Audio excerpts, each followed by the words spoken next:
أعوذ بالله من الشيطان الرجيم. بسم الله الرحمن الرحیم. عزیزان من، آج کا درس سورہ الاعلیٰ سے شروع ہوتا ہے. 30واں پارہ 87 کی سورت. سبح اسم ربک الاعلیٰ کے بعد اعلیٰ کے بعد اللہ بھی ہے، لیکن اس کی تلاوت میں بعد میں کروں گا الگ. سبح اسم ربک الاعلیٰ. اب آپ کو یہ حقیقت تو معلوم ہو چکی ہوئی ہے کہ قرآن کریم کی بنیادی تعلیم انسانوں کی دنیا میں خدا کے نظام ربوبیت کی تشکیل و قیام ہے. وہ نظام کہ جس سے نہ صرف یہ کہ انسانوں کی طبعی زندگی کی تمام ضروریات پوری ہوتی رہیں، بلکہ انسان کو جو کچھ بنایا جانا مقصود فطرت ہے، انسان وہ کچھ بن جائے. اور یہ چیز انفرادی طور پر نہیں ہو سکتی، یہ اجتماعی زندگی ہی میں ممکن ہے، یہ معاشرے کے اندر ہی ہو سکتا ہے، اور اسی کو نظام کہا جاتا ہے.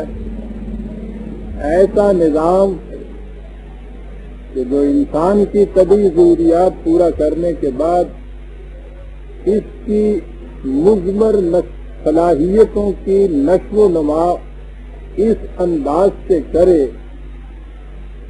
کہ جیسا کہ میں نے یہ کہا ہے کہ جو کچھ اس کا بننا مقصود ہے اس سطح ارض پر، زندگی کی اس سٹیج پر، یہ وہ کچھ بن جائے. اسے نظام ربوبیت کہتے ہیں. اور سبح کے معنی ہوتا ہے اس مقصد کی تکمیل اور حصول کے لیے پوری جد و جہد کرنا، امکان بھر کوشش کرنا، سرگرم عمل رہنا، سرگرداں رہنا. اور ربک الاعلیٰ پہلی صفت تو یہ بتائی گئی الاعلیٰ. قانون کی زبان میں ایک لفظ اقتدار اعلیٰ ہے، اسے انگریزی زبان میں ساورنٹی کہتے ہیں، کہ جس سے بلند کوئی اور اتھارٹی نہ ہو، آخری فیصلہ کرنے والی اتھارٹی. دنیا کا کوئی بھی نظام اور آئین ہو، اس میں یہ اتھارٹی ایک فرد کی ہو، افراد کی جماعت کی ہو، بہرحال انسانوں تک جا کے رک جائے گی. انسانوں کی دنیا میں انسان ہی ہوں گے جنہیں یہ ہائیسٹ اتھارٹی اقتدار اعلیٰ سونپا جائے گا. اس کے بغیر کوئی اور صورت ہے ہی نہیں جو انسان وضع کر سکے. انسان اپنے سے بالا تر تو یہاں کوئی اور ہے ہی نہیں کہ جس کو یہ اقتدار دیا جا سکے. اور یہی وہ مقام ہے جہاں قرآن کے نظام حکمرانی اور انسانوں کے ذہن کے تراشیدہ نظام حکومت میں بنیادی فرق آتا ہے کہ اس میں اقتدار اعلیٰ انسانوں کے ہاتھ میں نہیں رہتا. وہ کتنے ہی آپ کے ہاں کے منتخب کردہ اور برگزیدہ کیوں نہ ہوں، اس میں بہرحال ایک انسان دوسرے انسان کا محکوم ہو جاتا ہے. اور جو ہی کوئی ایک انسان دوسرے کا محکوم ہوا، احترام انسانیت ختم ہوا، اور احترام انسانیت کو جہاں کہیں ٹھیس لگی، انسانی ذات کی نشو و نما رک گئی. اور چونکہ مقصود ہی یہاں انسانی ذات کی نشو و نما ہے، اس لیے اس میں احترام انسانیت تو مقدم فریضہ پری ریکویزٹ کنڈیشن ہے، اور وہ اسی صورت میں ہو سکتا ہے کہ کوئی فرد نہ کسی دوسرے کا محتاج ہو نہ کسی دوسرے کا معصوم ہو۔ تو معصومیت اسی صورت میں ظاہر ہو سکتی ہے کہ جب اقتدار اعلیٰ انسانوں سے اوپر کسی کے ہاتھ میں ہو، اور انسانوں سے اونچا تو خدا ہی ہو سکتا ہے، کوئی اور نہیں ہو سکتا۔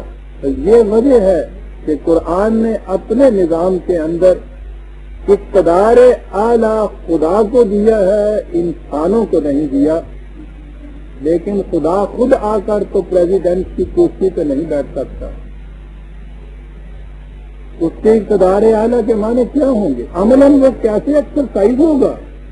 یہ کوئی نظریاتی بات تو ہے نہیں، محض عقیدے کی چیز تو ہے نہیں کہ ہم نے یہ مان لیا کہ ہاں صاحب اقتدار اعلیٰ خدا کا ہے، اور اس کے بعد پھر جو کچھ نظام ہمارے ہاں چلتے ہیں وہ چلاتے چلے جائیں۔ وہ تو عملی شکل دیتا ہے، اور عملی شکل اس کی یہ ہے کہ اس نے اپنے ان قوانین اور آئین کو وحی کے ذریعے سے نازل کر کے اس کتاب کے اندر محفوظ کر دیا، اور اس کی حفاظت کا ذمہ خود لے لیا، اور اس کے بعد یہ کہہ دیا کہ من لم یحکم بما انزل اللہ فاولئک هم الکافرون۔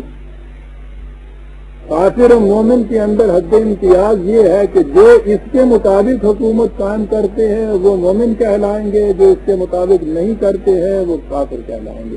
یعنی اقتدار اعلیٰ اب خدا کا اقتدار اعلیٰ اس کے ضابطۂ آئین کے اتباع اور عطائف میں سمٹ کر رکھا گیا۔ لہذا اب الاعلیٰ ساورن اتھارٹی خدا کی کتاب کو حاصل ہو گئی، اور اب اس کتاب کو نافذ کرنے کے لیے آپ کو ایک ایجنسی کی ضرورت ہے، اسے آپ اسلامی حکومت کہتے ہیں۔ اسلامی حکومت اپنے قوانین دوسرے انسانوں پہ نافذ کرتی، وہ خدا کے دیے ہوئے اصولوں کے مطابق، آئین کے مطابق ایک نظام متشکل کرتی ہے، اور اس کی عملی جزیات کا نفاذ کرتی ہے معاشرے کے اندر۔ اس طرح سے یہ سورنٹی، اقتدار اعلیٰ وہ خدا کے ہاتھ میں رہتا ہے، اور انسانی حکومت اس اقتدار اعلیٰ کی تنفیذ کی ایک ایجنسی ہو جاتی ہے۔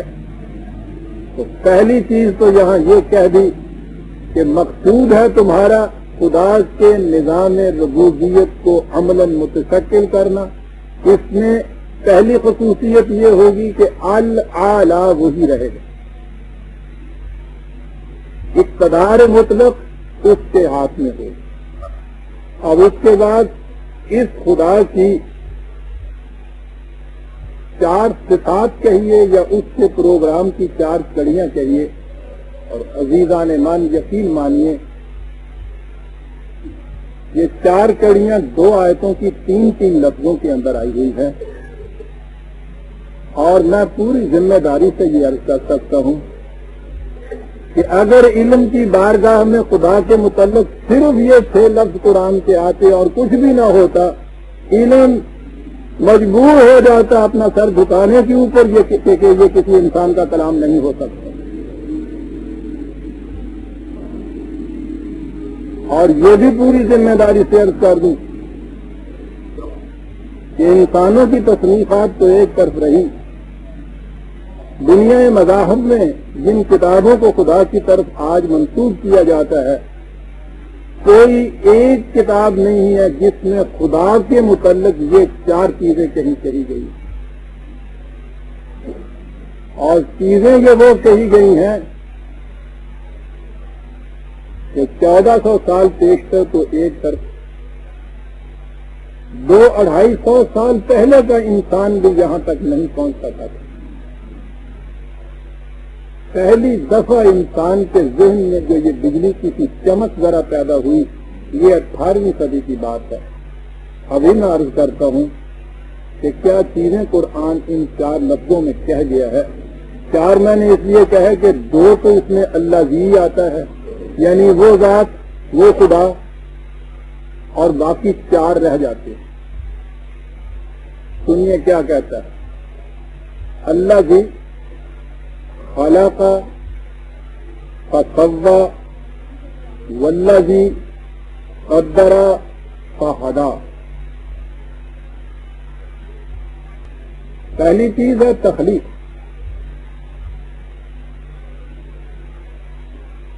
عربی زبان کی وسعت، پھر قرآن کا انتخاب.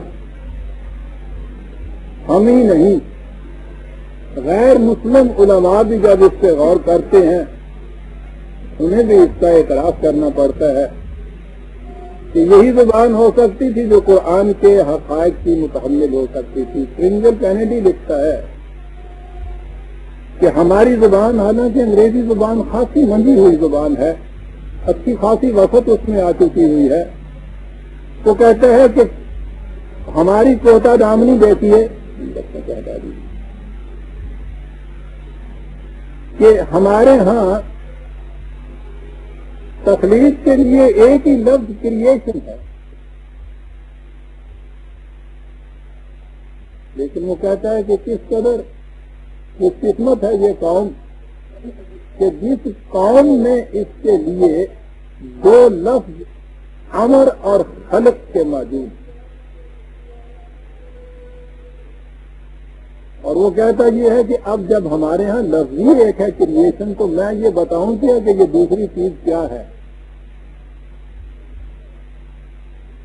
قرآن کریم نے تخلیق کے سلسلے میں ایک چیز تو کہی، فاطر السماوات والارض یا بدیع السماوات والارض. وہ جو کسی شے کو عدم سے وجود میں لائے، نان ایگزسٹنٹ کو ایگزسٹنٹ کرے. یہ کریشن نہیں قرآن کی. اس کا ترجمہ اوریجینیٹر کیا گیا ہے انگریزی زبان میں.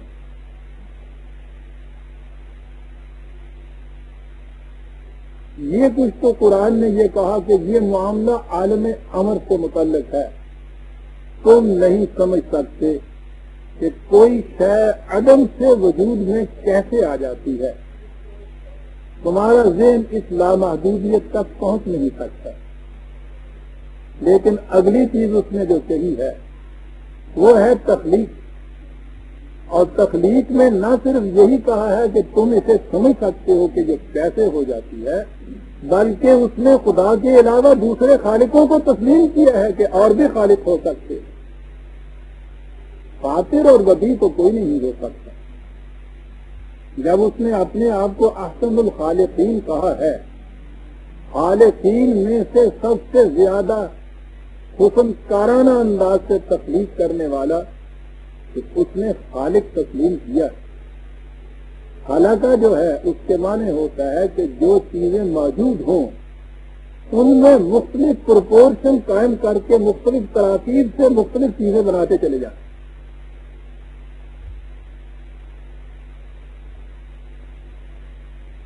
پہلی چیز اس نے یہ کہی ہے کہ اس کی صفت بنیادی یہ ہے خالقہ. فاطر تو وہ تھا، وہ ان تمام اشیاء کا جو اولی حیولہ جسے آپ کہتے ہیں، نیوکلس جسے آپ کہتے ہیں، وہ ابتدائی مادہ جس سے آگے چیزوں نے بننا ہے، وہ اس کو تو لے آیا ہے اپنی صفت فاطریت کے ماتحت. وہ تو وجود میں آ گئی. اب اس کے بعد وہ جو اشیاء وجود میں آئی ہیں ان سے اب آگے یہ مختلف چیزیں ان میں نئی نئی تراکیب سے، نئے نئے تناسب اور توازن سے نئی نئی چیزیں بناتے چلے جانا، یہ چیز ہے خلق. چلیے یہ چیز اس نے یہ شروع کی بنانا. اس کے بعد تخلیق کے متعلق میں نے ابھی عرض کیا تھا نا کہ 200 سال پہلے کی بات ہے. اس سے پہلے ذہن انسانی میں یہ بات ہی نہیں آئی تھی. 18ویں صدی تک عوام نہیں مغرب کے بڑے بڑے سائنٹسٹ بایولوجسٹ لیوناس جیسے، ان کا بھی عقیدہ یہ تھا کہ صفحہ ارض پر جو ہے جس شکل میں آج موجود ہے اسی شکل میں اسی طرح شروع میں خدا نے وہ بنا دی. مذہبی طبقہ تو یہ کہتا تھا کہ شاید وہ حضرت نوح کی کشتی کے اندر ایک ایک جوڑا جو رکھ دیا گیا تھا، اس کے بعد ساری دنیا میں جو کچھ موجود ہے وہ جو جوڑے تھے انہی سے آگے یہ سارا سلسلہ چلا. لیکن سائنس کی دنیا اگر اس کو محدود نہیں بھی کرتی تھی تو بھی نظریہ یہی تھا کہ جو شاید جس شکل میں آج موجود ہے یہ بعین ہی اسی شکل میں پہلے دن سے خدا نے وجود میں وہ لے آیا تھا. یہ تھا خدا کا عمل تخلیق. مثلا انسان جس طرح سے آج موجود ہے ہمارے سامنے، انہوں نے بھی یہی کہا تھا کہ یہ پہلے دن اسی طرح سے وجود میں لایا گیا تھا، اور یہ اثر تھا اسی بائبل کے تصور کا، اس عقیدے کا جس کی روح سے اس نے یہ کہا تھا کہ خدا کسی طرح سے ایک مٹی سے اس نے ایک پتلا بنا دیا اور اس میں سے اس کی پسلی میں سے ایک عورت نکال دی. اس کے سوا انسان سوچ کیا سکتا تھا؟ وہ یہی مان سکتا تھا. 18ویں صدی تک کے سائنٹسٹ بھی یہی مانتے چلے آ رہے تھے کہ پہلی دفعہ وہاں یہ جو تحقیق ہوئی ہے ایوولوشن کی تھیوری کی، ڈارون اور اس کے اسکول کے جتنے بھی اور سائنٹسٹ تھے انہوں نے یہ کہا کہ بات یہ نہیں ہے. ہمیں ذی حیات کی تاریخ اور ان کا ماضی یہ بتاتا ہے کہ ہر شے اس شکل میں پہلے دن وجود میں نہیں آ گئی تھی جس میں وہ آج موجود ہے، بلکہ پہلے کچھ اور شکلیں تھیں. کروڈ فارم جسے آپ کہتے، کنڈہ ناتراش جسے آپ کہتے ہیں، ان گھڑتی چیزیں، اور وہ بڑی بڑی تھی. آپ جو اتنی سی چھپکلی نظر آتی ہے اس زمانے میں یہ مگرمچھ جتنی بڑی ہوتی تھی. اسی طرح سے انہوں نے کہا کہ یہ چیزیں ارتقائی منازل طے کرتی ہوئی آگے آئیں اور ہر اگلی منزل میں اس میں سے وہ جو حشو و زوائد تھا وہ چھٹتا چلا گیا، وہ کم ہوتا چلا گیا، اور اس میں اعتدال اور ہمواری پیدا ہوتی چلی گئی. اور اس طرح سے یہ ہزار 50 ہزار سال سے، اس لیے کہ یہ تاریخ تو کروڑوں سالوں تک پہنچتی ہے. اس طرح سے یہ ایک ایک ارتقائی منزل طے کرتی ہوئی یہ اشیاء آگے بڑھتی چلی گئی. اس آگے بڑھنے میں یہ جو ان کے ہاں کے یہ مادی باڈیز تھیں ان کے اندر تو تراش خراش ہوتی چلی گئی، اور ذہنی طور پر یہ زیادہ ارتقاء میں پیدا ہوتا چلا گیا. انٹلیکچولی جسے آپ کہیں گے یہ زیادہ بلند ہوتی چلی گئی، اور فزیکل میٹر جو ان کے ساتھ تھا، طبی مادہ جسے آپ کہتے ہیں، یہ چھٹتا چلا گیا. یہ حشو و زوائد اس میں سے الگ ہوتا چلا گیا، اور یوں ان میں اعتدال آتا چلا گیا اور آگے بڑھتا چلا گیا. خلاقہ کے بعد اگلا لفظ فصوا، اور اس کے معنی ہوتے ہیں حشو و زوائد کو پاک کرتے ہوئے کسی چیز میں اعتدال پیدا کر دے. عزیزان من، ایک لفظ ہے اور آپ دیکھیے کہ اس کے اندر علم کی ایک دنیا سمو کے رکھی. کسی کا ذہن نہیں ادھر جا سکتا تھا 1400 سال پہلے، کسی انسان کا ذہن، کہ یہ عمل تخلیق اس طرح سے ہوا کہ پہلے تو وہ فاطر تھا، وہ حصہ تو عالم امر سے رہا، اشیاء وجود میں آئیں، ان کی مختلف تراکیب سے مختلف چیزیں متشکل ہوئیں. ابتدائی ان کی تشکیل کی شکل بڑی کروڈ فارم کی تھی، اور پھر ان کے اندر ریفائنمنٹ شروع ہوئی. آہستہ آہستہ یہ چھلنیوں میں سے اس کو گزارنا شروع کیا. حشو و زوائد چھٹتا کٹتا چلا گیا، اعتدال بڑھتا چلا گیا، اور یوں موجودہ چیزیں جو ہمیں نظر آتی ہیں اس طرح سے یہ یوں متشکل ہوئی اور یہ سلسلہ خلوص جاری. خلق فسوّا. پھر اتنا ہی نہیں کیا، والذی قدر، پھر اس نے ہر شے کے لیے پیمانے مقرر کر دی. تقدیر جسے کہتے ہیں وہ کسی شے کا پیمانہ ہوتا ہے. پیمانہ ہی وہ ہے کہ جسے آپ اس شے کی ڈسٹنی کہتے ہیں کہ اس نے آخر الامر ان ارتقائی مراحل میں سے گزرتے ہوئے آخر الکار کون سی شکل اختیار کرنی، کہاں تک پہنچنا ہے. یہ جو اس کے امکانات کی وسعت کی آخری حد ہوتی ہے اسے اس شے کی تقدیر کہا جاتا ہے. قدرہ کے معنی ہی ہوتا ہے کسی پیمانے اور اندازے کے مطابق کسی شے کو ماپ دینا. یہ تصوع کے بعد، تصویہ کے بعد حشو و زوائد کو زائل کر کے اس کو ان شکلوں میں دینے کے ساتھ کہا قدر.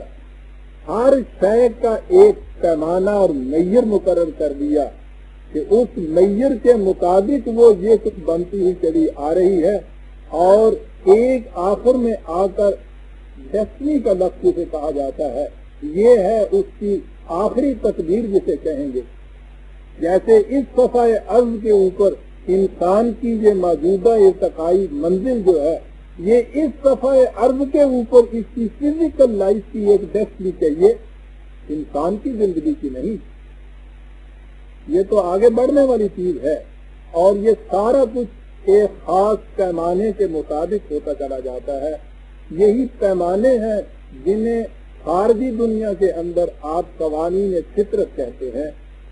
قدر یعنی یہ مقرر کر دیے. یاد رکھیے جسے ہم کہتے ہیں انسان کی تقدیر وہ غیر قرآنی تصور ہے، جس کے معنی یہ ہے کہ انسان اپنے اعمال اور ارادے کے اندر بھی مجبور واقع ہوا ہے. یہ سارا کچھ پہلے سے مقرر کر دیا، حتیٰ کہ جہاں تک بھی یہ جو ہمارے یہاں تصور ہے کہ یہ جنت میں جائے گا، یہ جہنم میں جائے گا، یہ بھی پہلے سے مقرر کی ہوئی بات ہے. یہ مقرر کی ہوئی بات انسان کے لیے نہیں. جو تقدیر ہے وہ یہ کہ وہ قوانین جن کے مطابق یہ وہ کچھ بنتا چلا جاتا ہے انسان جو کچھ اس میں بننا ہے، اور وہ اس کی آخری منزل کہ جس تک اس نے اس سطح عرض کے اوپر پہنچنا ہے اسے اس کی تقدیر کہیں گے. یہ امکان ہے اس سے بننے کا. جو بھی اس امکان کو حاصل کرنا چاہے وہ کوشش کرے، اس کے مطابق کام کرے، وہ جو کچھ بن جائے گا. وہ یہ کچھ حاصل نہیں کرے گا ضائع ہو جائے گا. یعنی اسے وہ کچھ خود قدرت نہیں بناتی، بننا اس میں خود ہے، لیکن بنے گا یہ ان پیمانوں کے مطابق. بیمار کا علاج دوائیوں سے ہوتا ہے. دوائیاں بوتلوں میں بند ہوئی اسے شفا نہیں دیتی. ان کا استعمال اس میں خود کرنا ہوتا ہے. استعمال کرے گا اس قانون کے مطابق اس کی تقدیر بدل جائے گی، شفا حاصل ہو جائے گی. علاج نہیں کرے گا یہ خود مریض رہے گا، اس کے بعد یہ مر جائے گا. یہ اس کے اختیار و ارادے کی بات ہے. آج خود فطرت اس کے لیے یہ کچھ نہیں کرے گی. اور یہ چیز اگلے ہی لفظ کے اندر طے کر دی، قدر فقدا. ہر شے کے اندر یہ چیز رکھ دی کہ تم نے کون سے راستے پہ چلنا ہے کہ تم اپنی تقدیر تک پہنچ جاؤ. قرآن نے کہا ہے کہ کائنات کی ہر شے کے اندر اس نے وحی کر دی ہوئی. یہ وحی وہی خدا ہے، راستہ دکھا دینا اس کے. یہ راستے دکھانے کا عمل جو ہے فطرت کی طرف سے ایسا عجیب و غریب ہے کہ جو انسان بھی، جو سائنٹسٹ بھی اس میدان میں تحقیق کر رہے ہیں انہوں نے ایک ایک شے کو لیا ہے، عمریں صرف کر دی ہیں ان کو اسٹڈی کرتے ہوئے، اور اس کے بعد وہ جس نتیجے پہ پہنچے ہیں نہ وہ حیرت رہ جاتے ہیں کہ کس طرح ہر شے کے اندر وہ سارے قانون داخل کر دیے گئے ہیں جن کے مطابق انہوں نے وہ کچھ بننا ہے جو کچھ بننا ان کا مقصود ہے. خارجی کائنات میں نباتات ہوں یا حیوانات ان کی طرف رسول نہیں آتے. ان میں سے ہر شے اور شے کے ہر فرد کے اندر یہ چیز رکھ دی گئی ہے. وہاں ہدایت کا سلسلہ یہ ہے. وہ جیسا کہ میں کہا کرتا ہوں مرغی کے نیچے آپ کچھ انڈے رکھیے, مخلوق مرغی کے بھی بطخ کے بھی وہ اس کو سے گی. اس میں سے جس دن بچے نکلیں گے وہ بچے آنکھ کھولتے ہی بطخ کے بچے بھاگ کے پانی کی طرف چلے جائیں گے. مرغی کے بچوں کو آپ گھیر کے بھی پانی کی طرف لائیں گے تو وہ دوڑ کر کشتی کی طرف چلے جائیں گے. کون سے رسول نے ان کو یہ تبلیغ کی؟ کون سے استاد نے ان کو یہ سکھایا؟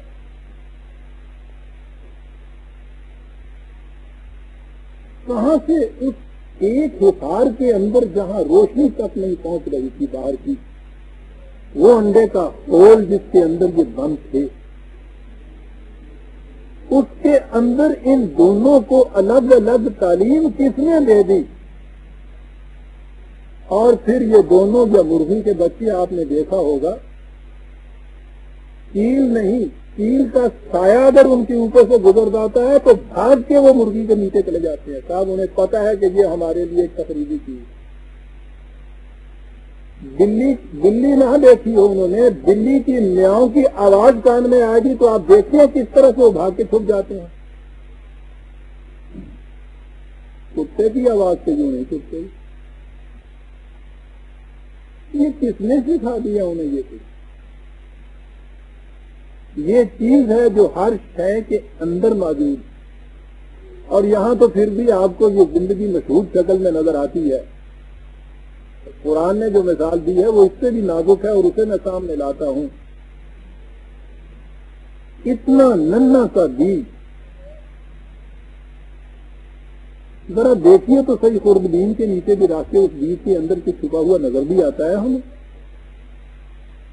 اتنا ننھا سا بیج مٹی کے اندر دبا دیا. اب اس بیج میں سے ببول کا بیج ہے تو وہ کانٹوں دار کیکر پیدا کی. انگور کا بیج ہے تو وہ نہایت حسین و نازک آویزوں جیسے گوشے لگنے والی بیل پیدا ہو رہی. وہ کڑوا ہے, یہ میٹھا ہے. وہ نہایت ناپسندیدہ ہے, یہ خوشگوار ہے. ایک ذرا سا ذرہ ہے اس بیج کا, ساتھ ہی زمین کے ایک ہی جگہ دونوں کو آپ مدفون کرتے ہیں, ایک جیسا پانی دیتے ہیں, ایک جیسی اس میں ہوا ہے, ایک جیسی سورج کی کرنیں ہیں, اور وہ دونوں نشو و نما پا رہے ہیں. اسی ایک ساری جتنی چیزیں نشو و نما کی ہیں مشترکہ ہیں ان کے لیے. ایک ان میں سے نہایت بدبودار کڑوا کانٹوں والا بن رہا ہے, دوسرا ان کے اندر سے اگر چمبیلی ہے تو پوچھیے نہیں کہ اس کی وہ یاسمین کی خوشبو کیا ہے, اگر وہ اس میں سے انگور ہے تو اس کا ذائقہ کیا ہے. اس بیج کے اندر یہ چیز کس نے رکھ دی؟ کبھی یہ نہیں ہوتا کہ انگور کے بیج سے ببول پیدا ہو جائیں اور ببول کے بیج سے آپ انار پیدا کر لیں. ان کے اندر یہ ہدایت رکھ دی گئی ہے, ہر شے کے اندر یہ ہدایت رکھ دی گئی. اس کے بعد کسی اور چیز کی ضرورت بھی رہتی ہے.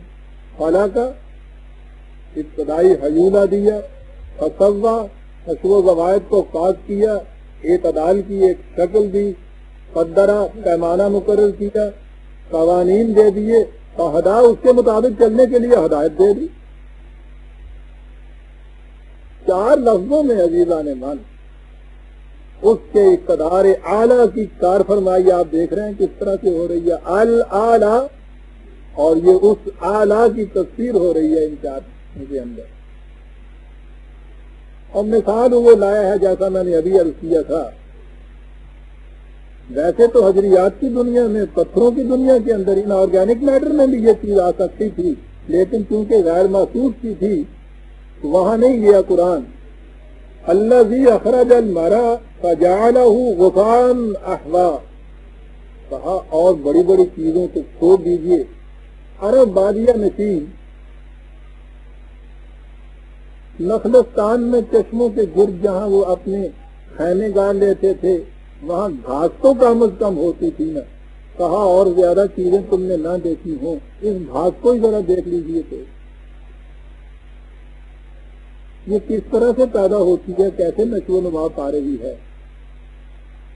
نشو و نما پانے کے بعد اب یہ قدرہ کی چیز جو تھی کہ ایک ڈسٹی اس کی مقرر ہے، فجعلہ غثاء احوا، وہ ایک تیز تک پہنچتی ہے نشو و نما پاتی ہوئی، اس کے بعد وہ سوکھتی ہے، سوکھنے کے بعد کوڑا کرسی سی بنتی ہے، پھر بڑھ جاتی ہے چاہیے۔ اگر وہ اپنا رشتہ حیات منقطع کر دیتی ہے اس کر چشمہ حیات سے جو اس کو نشو و نما دے رہا تھا، تو بھی یہ کیفیت ہو جاتی ہے، وہ قبل از وقت کیفیت ہو جاتی ہے۔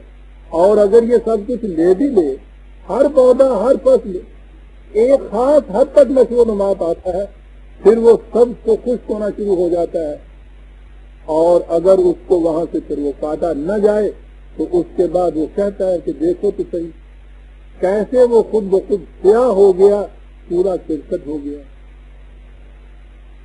تو یہ ہے تقدیر ان چیزوں کی، خلق فسوى فقدر فہدى، اور یہ چیزیں اس طرح سے ہوتی چلی جاتی ہے، لیکن انسان کے بچے کے اندر یہ چیز نہیں رہتی۔ جہاں تک اس کی طبعی زندگی کا تعلق ہے اسے تو چھوڑ دیجیے، لیکن اس نے تو انسانی سطح کے اوپر زندگی بسر کرنی ہے۔ انسانی سطح پر زندگی بسر کرنے کی ہدایت انسان کے اندر نہیں رکھی گئی، اور جو نہیں رکھی گئی تو یہ بہت بڑی حکمت خداوندی۔ بڑے غور سے سننے کی چیزیں عزیزان ایمان، پتہ نہیں زندگی میں دوبارہ یہ وقت آئیں یا نہیں۔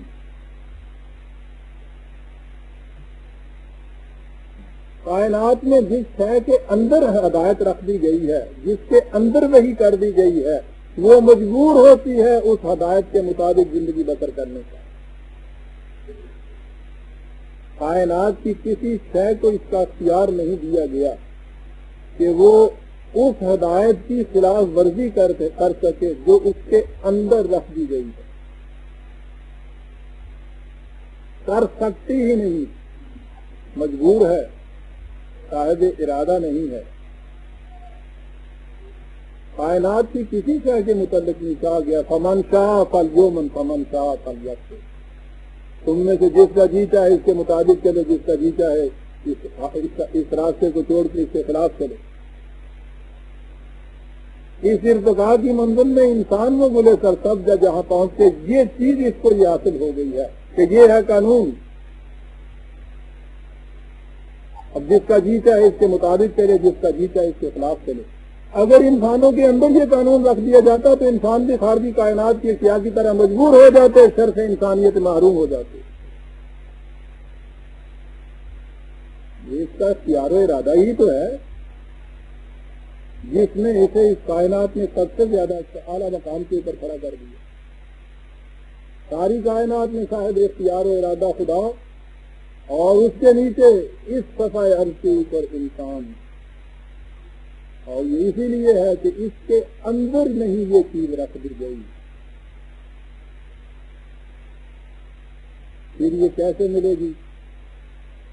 خدا کی طرف سے وحی کے ذریعے ایک فرد کا وہ انتخاب کرتا، اس کی طرف یہ وحی بھیجتا تھا، اس کی یہ پیدا کردہ تخلیق نہیں تھی، خدا کی طرف سے نازل کردہ وحی تھی، وہ اسے دوسرے انسانوں تک پہنچاتا ہے۔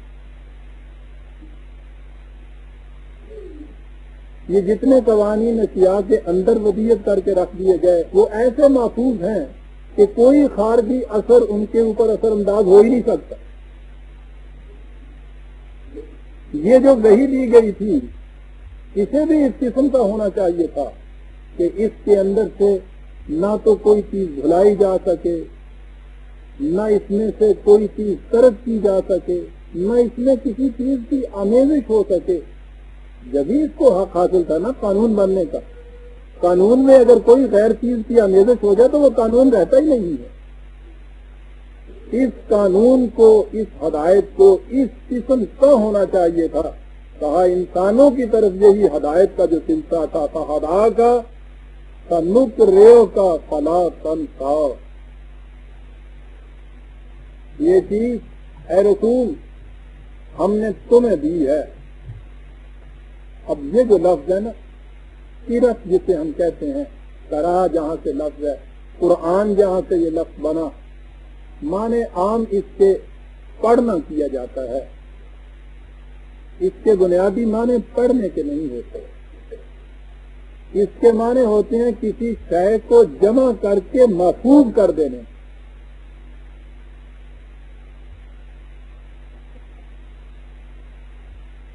یہ قرآن اس لیے ہے کہ اس میں یہ سارے قوانین خداوندی جمع کر کے محفوظ کر دی ہیں۔ دو شرطیں ہوتی ہیں تو پھر صورت ہوتی ہے۔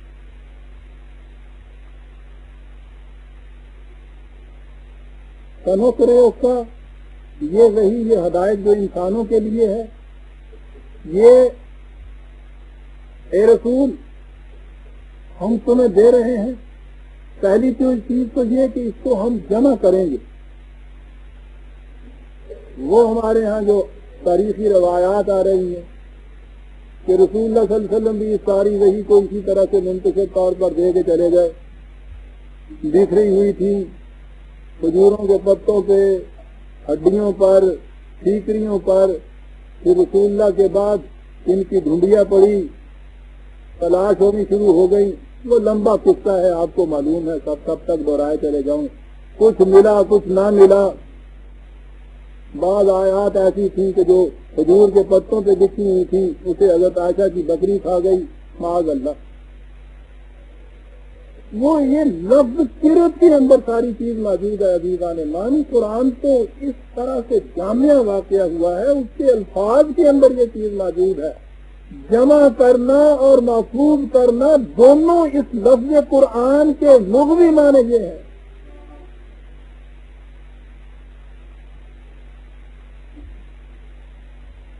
جو جمع اور محفوظ نہ ہو اسے قرآن کہا ہی نہیں جا سکتا، اس کی قرت ہو ہی نہیں سکتی۔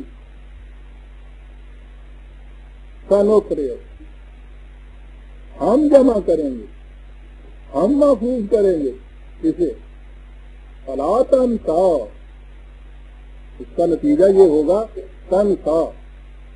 نسیہ کے معنی ہوتے ہیں کسی چیز کو ترک کر دینا، اور بھلا دینے کے معنوں میں بھی یہ بعد میں استعمال ہوا ہے۔ یہ لفظ نسیان جسے آپ کہتے ہیں، بنیادی طور پر اس کے معنی ہوتے ہیں کسی چیز کو ترک کر دینا، لیکن اس میں دونوں آ جائیں۔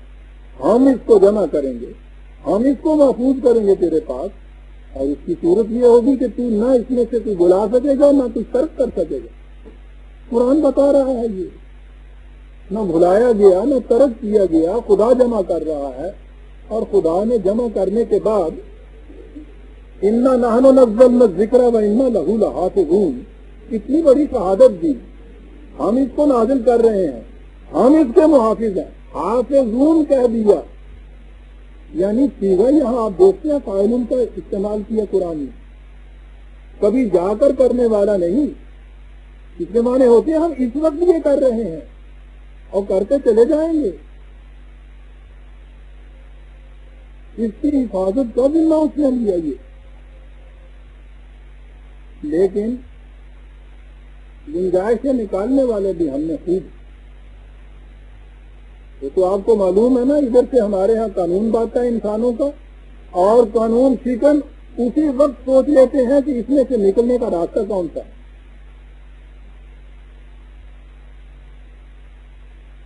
یہ قانون سیکھنے کی وارداتیں تو بہت کم ہوتی ہیں۔ یہ اویژن آف لا جسے کہتے ہیں نا، یہ ہوتا ہے معاشرے میں جو عام ہوتا ہے، اس میں سے راستہ نکلتا ہے۔ اسی ذہنیت میں قرآن جیسے جامع ضابطۂ قانون میں بھی اس قسم کے اویژن کے راستے کی تلاش اس کے آگے لفظ ہے الا ما شاء اللہ، ترجمہ کر دیا کہ ہاں مگر جو خدا کو منظور ہو چل بس. خدا جمع کرے گا، خدا محفوظ کرے گا، تو بھلا نہیں سکے گا، تو ترک نہیں کر سکے گا. اور اس کے بعد کہ مگر جو خدا کو منظور ہو بس. اب سب کچھ اس میں آ گیا، ترک بھی ہے، بلایا بھی جا رہا ہے، گم بھی ہو سکتا ہے، غیر محفوظ بھی ہے، چوتھائی اس کا کہیں پتہ ہی نہیں چلا کیا اسی کیا کیسے سب اللہ ماشاء اللہ کے کہہ دیا اللہ ماشاء اللہ. سنیے کہ یہ چیز کیا ہے. پہلی چیز تو اگر یہی لی جائے کہ وجود اس کے کہ اگر خدا کی مشیت یوں ہے نا، اس کا جو ترجمہ کیا جائے گا، پہلی شاید تو یہ ہو گئی دیکھنے کی یہ بات ہے کہ قرآن نے کہیں یہ بات بتائی ہے کہ کیا خدا کی مشیت کچھ اس قسم کی تھی کہ اس میں سے کچھ بلا دیا جاتا، اس میں سے کچھ ترک ہو جاتا. اگر وہ خود ہی یہ کہہ دے کہ ہماری مشیت یہ تھی ہی نہیں، ہماری مشیت یہ ہے ہی نہیں، تو پھر بھی اس کے معنی صاف ہو گئے کہ ہاں اگر خدا کی مشیت یہ ہوتی تو پھر تو ہو سکتا تھا کہ بھول جاتا، ترک کر دیتا. لیکن اگر اس نے یہ کہا کہ ہماری مشیت یہ ہے ہی نہیں، یہ تھی ہی نہیں، پھر بھی بات صاف ہو گئی. تو پہلے تو یہ لے لیجیے سورہ بنی اسرائیل کے اندر وَلَئِن شِئْنَا وہی لفظ مشیت، وَلَئِن شِئْنَا لَنَذْهَبَنَّ بِالَّذِي أَوْحَيْنَا إِلَيْكَ. اگر ہماری مشیت میں یہ بات ہوتی تو ہم یقیناً جو کچھ تیری طرف ذکر کیا گیا ہے اس میں سے کچھ لے جاتے اللہ رحمت من ربک. لیکن نہیں، یہ تو ہم نے بطور رحمت تمہیں دیا ہے تو اس میں سے لے جانے کے کیا مانے؟ خود ہی اس نے بات صاف کر دی. 17/86 17/86 یعنی خود ہی یہ کہہ دیا کہ اگر یہ ٹھیک ہے ہماری مشیت میں ہوتی ہم نے دیا تو ہم لے جاتے. اگر ہماری مشیت میں یہ ہمارے قانون میں یہ بھی ہوتا کہ دیا ہے اس میں سے کوئی لے جانا ہے تو اس میں کون سی بات. لیکن ایسی صورت نہیں ہے، یہ ہماری مشیت ہی نہیں تھی. مشیت یہ تھی کہ اس کو محفوظ کریں، اس کو جمع کریں، محفوظ کریں. فلا تنسا، تو نہ خود بھول سکے نہ ترک کر سکے. اب یہ رہا کہ یہ اللہ ماشاء اللہ، میں جو کہا کرتا ہوں کہ دشواری یہ پیش آ جاتی ہے کہ عربی زبان کی یہ چیز، قرآن کے یہ الفاظ، مفہوم اس کا ہم اپنے ہاں اردو پنجابی میں لیتے ہیں، تب دوسری زبانوں میں لیتے ہیں. اب ہمارے ہاں اللہ ماشاء اللہ کے زبانوں ہو جیسے انشاءاللہ کے ہوتا ہے نا، وعدہ کیا ہے اس کے بعد آؤ گے نا 4 بجے انشاءاللہ کے معنی یہ ہوتے ہیں کہ ساتھی نہ مان لینا.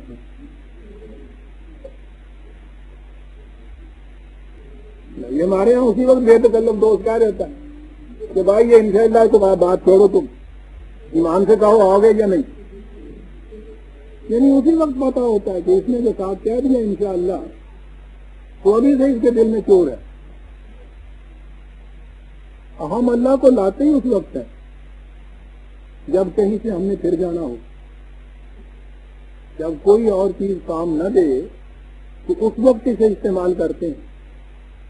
قرآن نے یہ کہا ہے کہ ان لوگوں کو دیکھو کہ یہ خدا پہ جو ایمان لاتے ہیں تو انہوں نے خدا کو زہرا بنا رکھا ہے. زہرن ہوتا ہے یہ جو ایکسٹرا ہوتے ہیں نا آپ کے ہاں، یہ سنیما کی کاسٹ کے اندر، کرکٹ کی ٹیم کے اندر فالتو ایک رکھا ہوا کہ کام تو اصل میں اس 11 نے دینا ہے. اور اگر کہیں ایسی بھیڑ پڑ گئی کہ ان میں سے کوئی بیمار ہو گیا، کوئی آفت زیادہ ہو گیا تو اور کوئی کام نہ چلے تو پھر اس کو لے آئے. ڈنگ ٹپاؤ کہنے نا پنجابی کو. قرآن کہتا ہے کہ انہوں نے خدا کو ڈنگ ٹپاؤ بنا رکھا ہے. کام تے چلاؤندے ہے نا اپنی تدبیراں میں، جتھے ویکھدے ہیں نا کہ وہ کوئی کام نہیں ہون دیندی ہے، پھس چکے ہے گئے اوتھے اسی اللہ نو گاہ کر دیندے نے. ایسے بھیجی خدا کا کیا کیا جائے سمجھ میں بات نہیں آتی. کوئی چور رہنے نہیں دیتا ہمارے اندر تک. سوچئے تو صحیح کہ آج خدا کو نہ ماننے والوں کو تو چھوڑیے، وہ جو مانتا ہی نہیں ہے وہ اس کو ڈنگ پاؤ کی حیثیت سے بھی نہیں لاتا، وہ منافق نہیں ہوتا۔ ہم جو قدم قدم کے اوپر خدا اور اسلام کا نام لے کے آتے ہیں، کیا وہی بات نہیں ہے کہ جہاں بے ایمانی مقصود ہوتی ہے ہمارے ذہن کے اندر، جہاں کوئی اور دلیل ہمارے سامنے نہیں آتی، جہاں ہم نے فریق مقابل کو کسی نہ کسی طرح سے خاموش کرنا ہوتا ہے، وہاں ہم خدا اور رسول لے آتے ہیں، وہاں ہم اسلام کا نام لے آتے ہیں۔ یہی وہ چیز جیسے وہاں انشاءاللہ اسی طرح سے اللہ ماشاءاللہ۔ عزیزان من، عربی زبان میں بھی اور سارے قرآن کے اندر بھی یہ ایک چیز ہوتی ہے، اسے کہتے ہیں اصطلاح میں استثناء بالمشیت۔ زبان کے اندر یہ ہوتا ہے اور اس کے معنی یہ ہیں اس اصول کے کہ جہاں بھی قرآن کے اندر کسی چیز کے متعلق جو خدا نے کہا ہم کرتے ہیں، اس کے بعد اللہ آئے استثناء کا، ایکسیپشن کا، اور اس کے بعد ہو مشیت کی بات، ہمارے قانون مشیت میں اگر یہ ہو، قاعدہ یہ ہے کہ اس کے معنی ہوتے ہیں کہ یہ ایسا ہو ہی نہیں سکتا، اور اس کی دلیل وہ یہ دیتے ہیں استثناء بالمشیت کی کہ وہ خدا کہنا یہ چاہتا ہے کہ یہ چیز اب خود ایسے نہیں تھی کہ یہ یوں نہ ہو جاتا، ہماری مشیت تھی کہ یہ اس طرح سے ہو، اس طرح سے اس لیے ہو کر رہے گا، اس کے خلاف نہیں ہوگا۔ اللہ ماشاء اللہ وہاں بولتے ہیں اور قرآن کریم نے جہاں جہاں یہ ہے نکال کے دیکھیے وہ مقام، اس کے یہ معنی نہیں کہ اس میں ایکسیپشن دی ہوئی ہوتی ہے کہ یہ تو نہیں کر سکتا اللہ ماشاء اللہ مگر جیسا ہم چاہیں بھائی، پھر اس کے بعد جو ہم ٹھیک ہے کرتے، یہ نہیں ہوتا۔ اللہ ماشاء اللہ استثناء بالمشیت کے معنی ہوتے ہیں کہ یہ ایسا اگر ہو سکنے والا ہوتا تو ہم اس کو ایسا بناتے ہی نہیں، یہ ہماری مشیت میں تھا ہی نہیں کہ ایسا ہو، اس لیے التزاماً استمراراً ایسا ہی ہوگا۔ یعنی جو چیز ایک ہے کو اتنا پختہ کرنے کے لیے جو لفظ استعمال ہوئے تھے، انہی الفاظ سے ہم یہ مانی لیتے ہیں کہ لما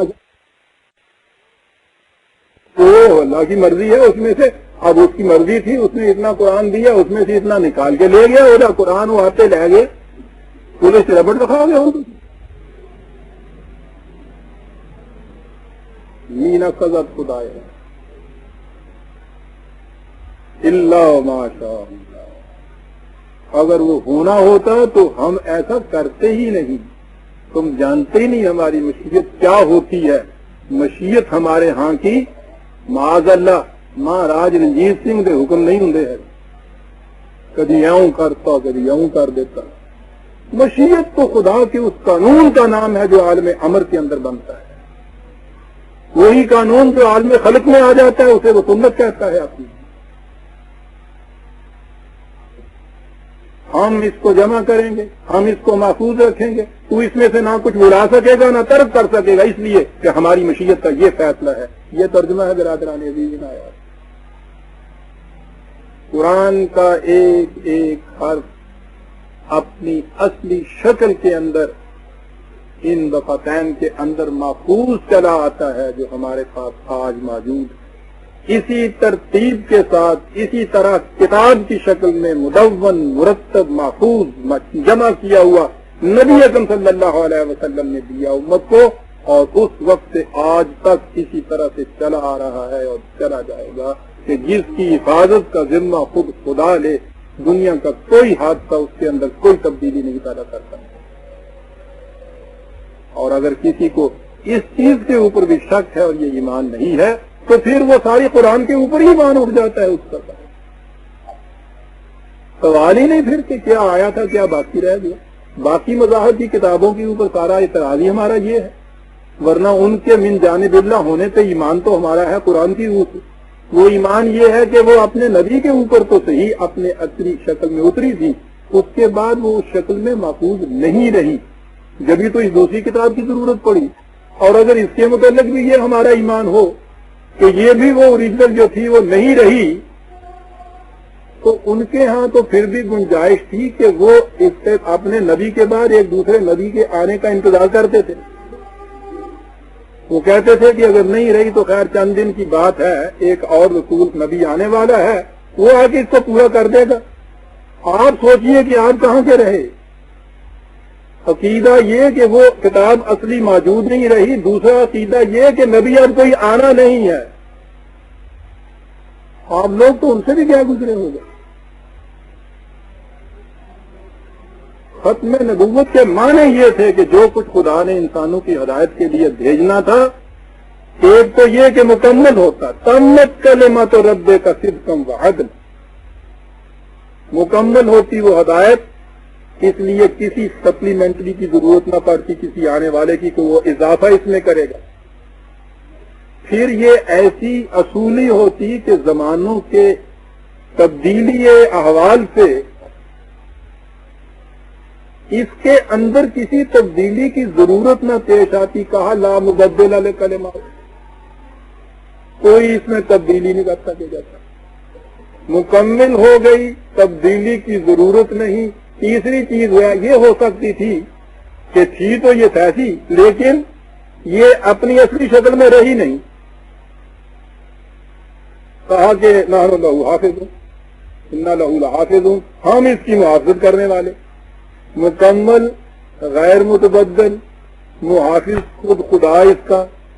جب یہ چیز ہو جائے تو اس کے بعد آپ سوچئے لاجیکل اس کا کانسیکوینس یہ ہے، منطقی نتیجہ یہ ہے کہ نبوت ختم ہو جائے۔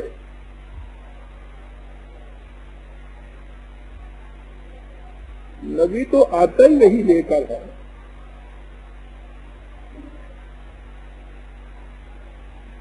لیکن اب اس کا کیا علاج کے ساتھ وہ نبی ایک ڈیفینیشن ہی ایک اور بدل دی، کیونکہ وہ نبی تو آتا ہے وہی نہیں لاتا۔ وہ تو میں کہتا ہوں کہ چٹھی رسان تو آتا ہے، چٹھی نہیں لاتا۔ تو تمہیں پتا نا اس طرح نہ چٹھی رسان کے دعا ہوں عید والے دن آتے ہوں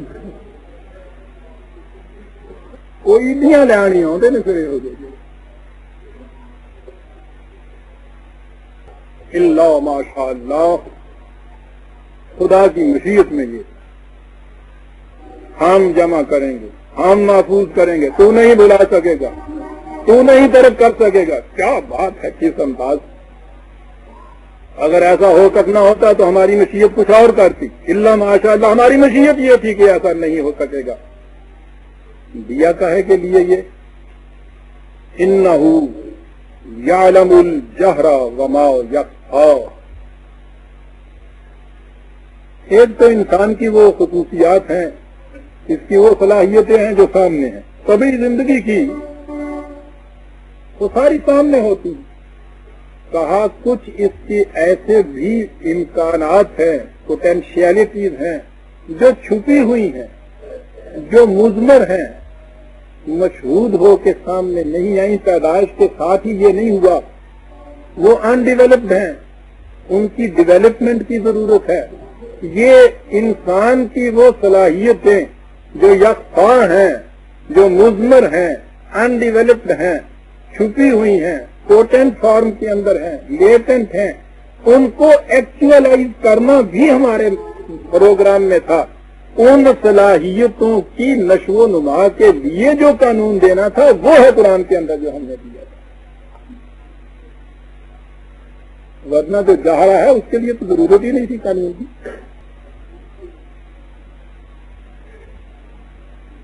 یہ ہے پروگرام جس کے لیے کہا تمہیں ہم نے قرآن دیا ہے۔ نظر آیا کہ صاحب بہت بڑا پروگرام ہے، اس میں کوئی شبہ نہیں، بہت بڑا پروگرام ہے۔ ایک تو ایک اعلیٰ کی صفت خداوندی کوئی نافذ کسی نے کرنا ہو تو آپ سوچئے کتنا بڑا یہ پروگرام ہے کہ دنیا کے ہر ضابطۂ قانون سے انکار اور اس کی جگہ ایک خدا کے اقتدار کو نافذ کرنا۔ لیکن کہا کہ نہیں، گھبرانے کی بات نہیں ہے، وَنُيَسِّرُكَ لِلْيُسْرَىٰ، اگر کوئی ہدایت کے مطابق چلتا چلے جائے گا تو راستے آسان ہوتے چلیں گے۔ اپنا قانون کے مطابق جو بھی آپ پروسیس کرتے ہیں آپ دیکھیں گے اس میں آسانیاں ہوتی ہیں، ٹھوکریں تو وہاں کھاتا ہے جہاں قانون کی خلاف ورزی کرنی ہوتی۔ چلیے تو پانی کے بہاؤ کے ساتھ کشتی کو لے کے آپ دیکھتے ہیں کیسے آپ تیر کی طرح چلے جاتے ہیں. وہ تو چڑھتے پانی کو جاتے وقت دشواریاں پیش آتی ہیں. اس لیے اس ہدایت کے مطابق تو چلتا جائے گا, بڑی آسانیاں ہوتی جائیں گی, اور اس میں کرنے کا کام ایک ہی ہے, فذکر, اس قانون کو عام کرتا چلا جائے. اور عزیزان من آگے ایک بات کہی ہے, کیا بتایا جائے, خدا کہنے والا ہے کتنی بڑی رہنمائی ہے ہم لوگوں کے لیے. رسول سے کہا جا رہا ہے فذکر کو پیش کرتا چلا جائے, عام کرتا چلا جائے. کیا یہ دیکھتے ہوئے بھی کہ ریت ہے, بنجر زمین ہے, نشو و نما کی صلاحیت نہیں ہے, حل کرائے جا, پانی دیے جا, تخم ریزی کیے جا. فذکر تو یہی کہہ رہا تھا نا, یہ کیے جا. ان نفعت الذکریٰ, اگر تو دیکھ لے کہ یہ اس طرح سے تیری تبلیغ اور تذکیر جو ہے یہ نفع مند ثابت ہو رہی ہے.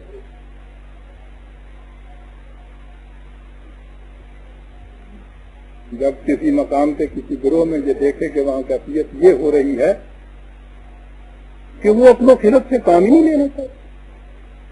جو بات تو کہتا ہے کہ نہیں صاحب, وہ کہتے ہیں کہ ہم نے نہ وجنا آبانا علی, ہم نے اپنے باپ دادا کو ایک روش پہ پایا تھا اور ہم تو اسی کے اوپر چلتے جائیں گے. اس مقام پہ قرآن کہتا ہے, رسول سے یہ کہتا ہے کہ اب ان کو تم حسن کارانہ انداز سے چھوڑ کے الگ ہو جاؤ, اس لیے کہ یہ تو اسے نفع بخش ہو سکتا ہے. یذکر من یخشی, جو اس سے خوف کھاتا ہے کہ اگر میں نے قانون کی خلاف ورزی کی تو اس سے کتنی تباہیاں آ جائیں گی, وہ تو اس سے کچھ فائدہ حاصل کر سکتا ہے. عزیزان من, جو شخص ارادہ کر کے چلا ہو خودکشی کرنے کا اور جا رہا ہو ڈوبنے کے لیے, اسے جو آپ کہیں کہ آگے قدم نہ بڑھانا, پانی ڈوبو ہے, وہ کہے گا میں تو لگ گئی پھر میں ڈوبو پانی. اس کے لیے دعائی دیتے پھرنا, بچ جا بچ جا. یذکر من یخشی, جو تباہی سے ڈرتا ہے, جو زندہ رہنا چاہتا ہے. تنذر من کان حیا, قرآن نے کہا ہے, تو اسی کو خطرات سے آگاہ کر سکتا ہے جو زندہ رہنا چاہتا ہے. خودکشی کرنے والے کو کہنا سنکھیا مولک ہوتا ہے. یہ چاہتا ہو کہے گا اچھا جی تم نے یہ بتا دیا کہ کہیں یہ ایڈلٹریٹڈ ہوتا تو میں کھا لیتا, مرتا ہی نہ. ہاں جی, سنکھیا بھی تو اب خالص نہیں ملتا نا, کہتے ہیں. وہ تو وہاں چیخ اٹھا تھا کہ ڈوبنے جاؤں تو دریا مجھے پایاب مجھے, لیکن پایاب تو نظر تو آ جاتا تھا نا کہ یہاں نہیں ڈوب سکتا. لیکن کتنی دشواری اس کی تھی. یہاں آج ہوتا تو ٹکر مار کے مر جاتا, کہ سنکھیا کھاؤں تو پتا چلے کہ صاحب مچھلی کی بنی تھی, اصل میں سنکھیا تھا ہی نہیں. جو خودکشی کرنے کے لیے جائے اس کو ڈرانے سے فائدہ کیا. کتنی عجیب چیز یہ کہہ دی, فذکر ان نفعت الذکریٰ. جب تو دیکھے کہ ہاں یہ چیز فائدہ دے رہی ہے, اثر پیدا کر رہی ہے, وقت تک کر. اور جب یہ دیکھے کہ اب یہ ماحول اتنا خوش ہو چکا ہے کہ اس کے اندر سے اب کوئی انسان باقی نہیں رہا, ان کے اندر سے انی ذاہبون الی اللہ وہ کہہ کے چل, میں چلا اپنے رب کی طرف. تو رب تو وہاں بھی تھا جہاں یہ بیٹھے ہوئے تھے, وہاں چلا رب کی طرف. اس فضا کی طرف میں چلا ہوں جس میں قبول صلاحیت ہے قبول کرنے کی. اس کے لیے مساعد فضا کی طرف چلا جاتا ہے. اس وقت پھر یہ دائی جو ہوتا ہے وہ ساری عمر پاؤں توڑ کے وہی نہیں بیٹھا رہتا کہ صاحب میرا کام تو بس اس کو کہے چلے جانا ہے, اب ان کا کام ہے مانے نہ مانے سمجھ کہنا بھی کبچ میں تھوڑا جانا ہے. یہ بات نہیں. فذکر ان نفعت الذکریٰ فیذکر من یخشی وَيَتَجَنَّبُهَا الْأَشْقَى الَّذِي يَصْلَى النَّارَ الْكُبْرَىٰ. اور اس سے اعراض برتے گا، منہ موڑے گا، وہ کیا لفظ کہا ہے، اشقا، وہ جو خود اپنے آج کو زندگی کی خوشگواریوں سے محروم رکھنا چاہتا ہے،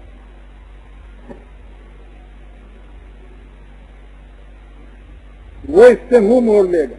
اور جو منہ موڑ کے چل دے تیرے سامنے سے، اسے کیا فائدہ دے گی تمہاری یہ ساری نصیحت؟ وہ جائے گا، دیکھو جہاں سے منہ موڑ کے چلا اور یہیں سے آواز دی کہ دیکھو یہ چلا ہے، کہاں جائے گا؟ سیدھا جائے گا جہنم کے گڑھے کے اندر۔ نار الکبریٰ نظر آتا ہے کہ ایک نار کبریٰ ہے اور ایک نار کبریٰ ہے۔ اس دنیا کی زندگی کے اندر کا جہنم جو ہے وہ بھی جہنم ہے، لیکن بہرحال یہ نار کبریٰ ہے، اور یہی شعلے زیادہ بھڑکتے ہوئے آگے پہنچتے ہیں تو مرنے کے بعد کی زندگی کے اندر یہ نار کبریٰ بن کے سامنے آ جاتی ہے۔ کیا قرآن نے کہا، اس نار کے اندر ہوگا کیا؟ اتنی زیادہ بھڑکنے والی آگ کے اندر تو کسی کو بھی ڈال دیا جائے وہ 2-3 منٹ میں ختم ہو جاتا ہے۔ کہا نہیں، یہ نار وہ نہیں، نار اللہ الموقدۃ التی تطلع علی الافئدہ، یہ نار، یہ آگ وہ ہے جس کے شعلے دلوں کو لپیٹ لیا کرتے ہیں، اور جس آگ کے شعلے دلوں کو لپیٹتے ہیں اس میں کیفیت یہ ہوتی ہے کہ لا یموت فیہا ولا یحییٰ، اس میں نہ زندہ ہوتا ہے نہ مرتا ہی ہے انسان۔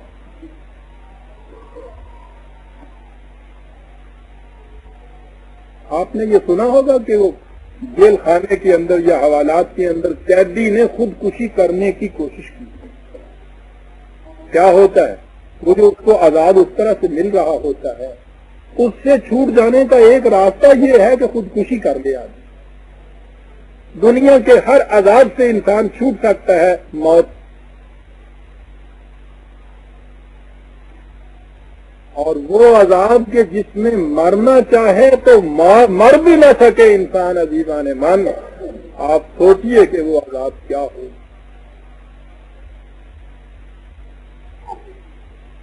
ہمارے ہاں تو 2 ہی اصطلاحیں تھیں، یا ایک مردہ ہوتا ہے یا زندہ ہوتا ہے، ذہن انسانی میں تیسری اصطلاح آ ہی نہیں سکتی۔ یہ تو وہ خدا ہی یہ کہہ سکتا تھا کہ ایک تیسری سٹیج پہ ہوتی ہے جس میں نہ مردہ ہوتا ہے نہ وہ زندہ ہوتا ہے۔ عشق ہے مرگ با شرف، مرگ حیات بے شرف، بے عزتی کی زندگی موت ہے، کبھی زندگی تو اس میں باقی رہتی ہے، سانس تو لے رہا ہوتا ہے وہ، لیکن آپ اسے زندہ انسان کہہ سکتے ہیں۔ اور یہی وجہ ہے کہ قرآن نے یہ جو زندہ انسان تھے، سانس لینے والے انسان، ان سے یہ کہا ہے یا ایھا الذین آمنوا استجیبوا للہ وللرسول اذا دعاکم لما یحییکم، اے دعویٰ ایمان رکھنے والوں، خدا اور رسول کی اس دعوت کے اوپر لبیک کہو جب وہ تمہیں بلائے اس چیز کی طرف جو تمہیں زندگی عطا کر دے۔ زندہ انسانوں سے کہا جاتا ہے کہ آؤ اس چیز کی طرف جو تمہیں زندگی عطا کر دے۔ نظر آیا کہ قرآن کی روح سے یہ جسے ہم فزیکل لائف کہتے ہیں، یہ حیوانی سطح کی زندگی ہے، انسانی زندگی یہ نہیں ہے، کیونکہ یہ تو زندوں سے کہا گیا ہے نا کہ آؤ اس کی طرف جو تمہیں زندگی عطا کر دے۔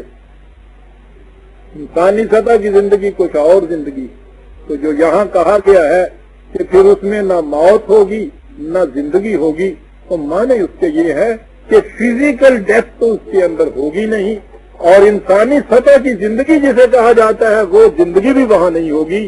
یہ ہے عزیزان من وہ جہنم جو اس دنیا میں بھی ہوتا ہے۔ ابھی اگلی آیت میں آتی ہے یہ بات کہ یہ ہوتا کیا ہے جہنم، اور اگلی زندگی میں تو جو ہوتا ہے ہمارے سامنے ہے۔ لیکن اس کے برعکس قد افلح من تزکا، کیا بات کہہ دی، وہاں کہا تھا نا ما یخفا، وہ صلاحیتیں جو پوشیدہ اور مضمر ہوتی ہیں، انڈیولپڈ ہوتی ہیں، انہیں ڈیولپ کرنے کے لیے قرآن کی رہنمائی کی ضرورت ہے۔ کہا قد افلح، کھیتی اس کی پروان چڑھتی ہے، الفاظ ہی وہ استعمال کرتا ہے. فلاحت کہتے ہیں کھیتی کو، فلاح کسان کو کہتے ہیں. کھیتی اسی کی پروان چڑھتی ہے من تزکا، جو اپنی صلاحیتوں کی نشو و نما کر لیتا ہے. تزکیہ کے معنی ہوتا ہے ڈیولپ کر لینا ان نشو و نما کو. لیکن ایک تو تزکیہ نفس ہمارے ہاں بھی ہوتا ہے نا، آپ کو پتا ہے اس کا کیا ہوتا ہے، یعنی وہ کہتے ہیں نفس کو مار دو اور تزکیہ ہوں دے. بہرحال یہ بات دوسری طرف نکل جائے گی. کس غیر قرآنی تصور کو سامنے لاؤں میں ذرا. من تزکا کے معنی ہوتا ہے نشو و نما دینا. یہیں سے یہ آپ کے ہاں کا زکوٰۃ کا لفظ ہے. وہ جو چیز ہے کہ مومن ان کی، اگر ان کی حکومت قائم ہوگی، مکناہم فی الارض اقاموا الصلاۃ وآتوا الزکاۃ، ان کی حکومت قائم ہوگی تو یہ زکوٰۃ دیں گے. یعنی حکومت قائم ہوگی تو یہ زکوٰۃ لیں گے نہیں لکھا، دیں گے. یہ کیا چیز ہے؟ عالمگیر انسانیت کو سامان نشو و نما ہم پہنچائیں گے. ان کی حکومت کا مقصود یہ ہوگا، چھینیں گے نہیں، دیں گے. تزکا، جس نے اپنی صلاحیتوں کو نشو و نما دے دی، وذکر اسم ربہ، اور یہ کیسے ہوگا؟ خدا پر ایمان کے معنی کیا ہیں عزیزان نے؟ خدا کی ذات کے متعلق تو ہم ادراک ہی نہیں کر سکتے. اس کا ایسنس کیا ہے، خدا کیا ہے، نہیں جان سکتے. اس نے اپنی جو صفات ہمیں بتائی ہیں وہ ذات کی مختلف فیسٹس ہیں، مختلف گوشے ہیں، مختلف پہلو ہیں، مختلف بیسک کیریکٹرسٹک ہیں ایک پرسنالٹی کے. اس پرسنالٹی کے دی موسٹ پرفیکٹ پرسنالٹی، مکمل ترین ذات کے مختلف شعبے، مختلف خصوصیات جسے صفات خداوندی یا اسماء کہتے ہیں. اس پر ایمان کے معنی یہ ہیں کہ اگر ہم نے یہ معلوم کرنا ہو کہ ہماری اپنی ذات کی نشو و نما ہو رہی ہے یا نہیں، تو اس کے لیے کوئی سٹینڈرڈ ہونا چاہیے نا. یعنی یوں ہی ہم اپنے ذہن میں یہ فرض کر لیں کہ آزاد ہو رہی ہے. سٹینڈرڈ ہونا چاہیے، اور سٹینڈرڈ سبجیکٹو نہیں ہونا چاہیے، ہمارا ذہنی نہیں ہونا چاہیے. اس سے تو ہم ہر وقت فریب کھا سکتے ہیں. وہ آبجیکٹو ہونا چاہیے، خارج میں کوئی ہونا چاہیے. صفات خداوندی وہ سٹینڈرڈ، وہ معیار ہے جس کے مطابق ہم پرکھ سکتے ہیں کہ ہماری ذات ویسی ہوتی چلی جاتی ہے یا نہیں. یہ حد بشریت کے اندر ویسی ہوتی چلی جائے گی، اسے قرب خداوندی کہتے ہیں. صفت خداوندی بطور معیار خارجی کے سامنے ہونی چاہیے. ورد کا رسم رب ہی، خدا کی صفات کو اپنے سامنے نمایاں طور پہ رکھ. ذکرہ کے معنی ہوتا ہے ابھار کے کسی چیز کو اپنے سامنے رکھ. یہ رکھو، پھر اس کے بعد فصلنا، جس کا ترجمہ صرف ہمارے ہاں کہہ دیا گیا کہ نماز پڑھ. جیسا کہ میں نے عرض کیا ہے، یہ صلاۃ کے اجتماعات نہایت ضروری ہیں، لیکن یہ محدود یہیں تک نہیں ہے. صلاح یہاں تو آپ دیکھیے کتنی بڑی چیز قرآن کہہ گیا. صفات خداوندی کو اپنے سامنے بطور معیار کے رکھ، اور اس لفظ کا لغوی معنی ہے فصلہ کے معنی، پھر اس کے پیچھے پیچھے چلتا جائے. آپ دیکھ رہے ہیں کتنا صاف کر جاتا ہے قرآن. دوسری جگہ تولا کے مقابل میں قرآن لایا ہے نا یہ لفظ. تولا کے معنی ہوتا ہے گریز کی راہ نکالنے، ادھر ادھر نہ پھر بھاگتا، پھر اللہ اس کے پیچھے پیچھے چلتا جا. لیکن ایک ہی اس میں خطرناک گھاٹی آتی ہے، بل تؤثرون الحیات الدنیا والآخرۃ خیر وابقیٰ. ہوتا یہ ہے کہ دنیاوی زندگی کے کچھ مفاد سامنے آتے ہیں، دوسری طرف ایک مستقل قدر آتی ہے جس کو آپ صفت خداوندی کہتے ہیں. اس کا تقاضا ہوتا ہے کہ کسی نہ کسی قدر سے سمیٹ لی. اس کا تقاضا ہوتا ہے کہ نہیں، اس مستقل قدر کو ہاتھ سے نہ جانے. یہاں آ کے دونوں میں کلیش ہوتا ہے، ایک کائی پڑتی ہے، وہ کہتا ہے یہاں ایک گروہ ایسا آتا ہے سامنے تو فرون الحیات الدنیا، وہ ترجیح دیتا ہے اس مفاد عاجلہ کو۔ دیکھیے آپ، یہاں کے یہ مفاد قابل نفرت نہیں ہے، ترک کر دینے کے قابل نہیں ہے، صرف ایسا وقت جب آ جائے کہ دونوں میں آپ کو تقابل کا وقت آ جائے، اس وقت اسے ترجیح نہیں دینی چاہیے، جو فرون کہا ہے قرآن نے۔ کیوں؟ والآخرۃ تو خیر و ابقیٰ، اس لیے کہ مستقبل کا جو ہے زندگی انسان کی وہ اس سے کہیں بہتر ہے، اور بہتر کے ساتھ کہا ابقیٰ، وہ ایسی ہے جس کو بقا نصیب ہوتا ہے، اسے بقا نہیں ہوتا۔ اور یہی معیار یہاں کیا، نیک عملی جسے آپ کہتے ہیں، اس کے لیے قرآن نے ایک ہی معیار قرار دیا، وَأَمَّا مَا يَنْفَعُ النَّاسَ فَيَمْكُثُ فِي الْأَرْضِ۔ یاد رکھو، نیک عمل کا تمہیں بتائیں کہ معیار کیا ہے، جو شے نوع انسانی کو نفع پہنچانے والی ہوگی وہی باقی رہ سکتی۔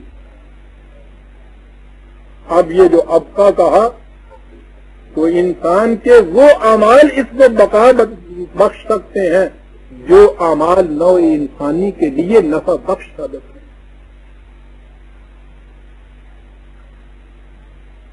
یہ جو بات ہم نے تمہیں کہی کوئی پہلی بار نہیں، یہ بات کہی، یہ تو جس دن یہ سلسلہ کائنات وجود میں آیا تھا، فطرت کے قوانین ساتھ ہی وجود میں آ گئے تھے، بلکہ اس سے پہلے ہی آ گئے۔ اسی طرح سے جب یہ انسان اس صفحہ عرضی پہ آیا، تمدنی زندگی اس نے بسر کرنی شروع ہوئی، ہم نے یہ قوانین اسی زمانے میں دے دیے تھے۔ یہ نہیں ہوا کہ اتنا عرصہ تک انسان کو یوں ہی چھوڑ دیا اور آج یہ نئی نئی باتیں دیتے ہیں۔ اِنَّ هَذَا لَفِي الصُّحُفِ الْأُولَىٰ، یہی کچھ جو ہم آج کہہ رہے ہیں، یہی پہلے صحیفوں کے اندر بھی یہی کچھ تھا۔ صحف ابراہیم و موسیٰ، صحیفہ ابراہیم ہو یا صحیفہ موسیٰ ہو، ان تمام صحف اولیٰ میں بھی یہی کچھ کہا تھا جو ہم آج کہہ رہے ہیں۔ فرق یہ ہے کہ وہ صحیفے تمہارے پاس موجود نہیں رہے اپنی شکل میں، اسے ہم تمہارے پاس محفوظ رکھیں گے۔ صحف ابراہیم تو آج بائبل کے اندر ہے نا، پہلے تو صحیفے سارے، صحف ابراہیم تو اس میں ہے ہی نہیں۔ بائبل شروع ہوتی ہے صحف موسیٰ سے، تو اس سے پہلے کے تو صحیفے ہیں ہی نہیں، اور جو ہیں صحیفے اس کی ایک ہی مثال نہیں، تفصیل میں جاؤں گا تو تاریخ بتانی پڑے گی مجھے، وہ تو میری کتاب میں موجود ہے۔ یہ جو صحف موسیٰ سے بات شروع ہوتی ہے، وہ حضرت موسیٰ علیہ السلام کی کتاب بتائی جاتی ہے کہ ان کی طرف یہ نازل ہوئی، اور اس میں حضرت موسیٰ علیہ السلام کی وفات کے بعد کے بھی واقعات درج ہوئے ہوئے، یعنی اتنی سی چیز بتا دیتی ہے کہ وہ بات کی لکھی ہوئی ہے۔ بہرحال یہی صحف ابراہیم و موسیٰ میں تھا جو اپنی اصلی شکل میں نہیں رہے، یہی ساری بنیادی طور پہ ہدایت اس قرآن کے اندر آ گئی جو اب ابدی طور پہ محفوظ کر دی گئی۔ سورہ العلیٰ ختم ہوئی برادران عزیز، سورہ الغاشیہ 88ویں سورت، بسم اللہ الرحمن الرحیم۔ اعلیٰ کا حدیث الغاشیہ، کوئی انداز، اور تیرے پاس اس آنے والے انقلاب کی خبر بھی پہنچی؟ کون سا انقلاب؟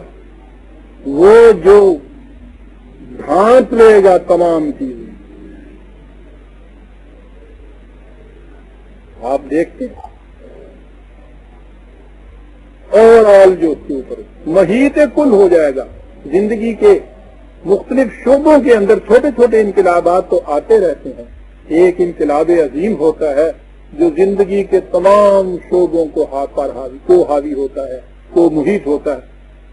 یہ ہے جو قرآن لانا چاہتا ہے۔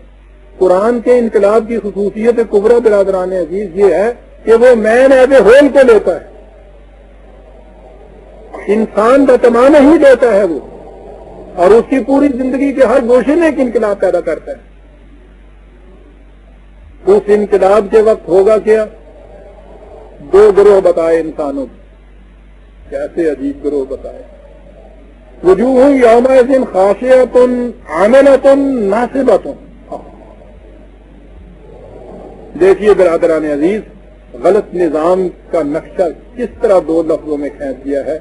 ایک گروہ اپنے آپ کو بڑا ہی ذلیل محسوس کرے، جو کہ نگاہ ذلیل پستیوں کے عالم میں. کون سا یہ گروہ ہوگا؟ عاملۃ، محنت کشوں کا گروہ.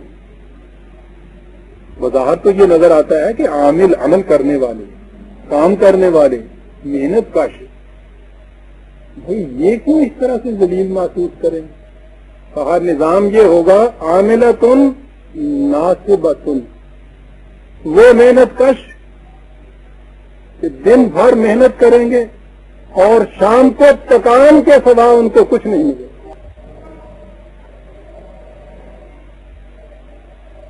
کیا میت قرآن آخری پاروں کا ارتکاز تفصیل میں نہیں جاتا، ایک لفظ بیان کر جاتا ہے. ورنہ جہاں عاملۃ آیا تھا ذہن میں یہ آ سکتا تھا کہ یہی گروہ تو ہونا چاہیے جو نہایت کا سبز و ساداب ہو، کام کرنے والا. ایسا یہ کام کرنے والوں کی کیفیت وہاں یہ ہوگی ناصب.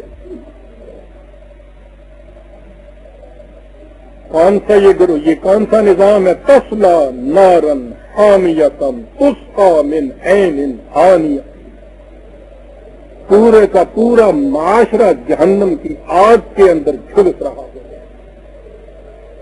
اپنے ہاں سامان نہیں ہوگا نشو و نما کا. عزیزان من بڑے غور سے سننے کی دو آیتیں آ گئی.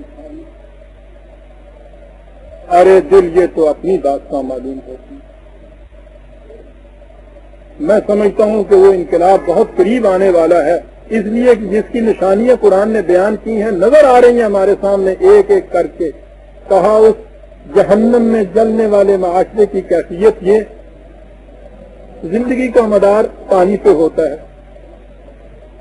اپنے ہاں نہیں، دیکھیے سامان حیات خود موجود نہیں ہے، کہیں سے مل رہا ہے. کہتا ہے مل کیسے رہا ہے؟ پانی ملتا ہے تو کھولتا ہوں.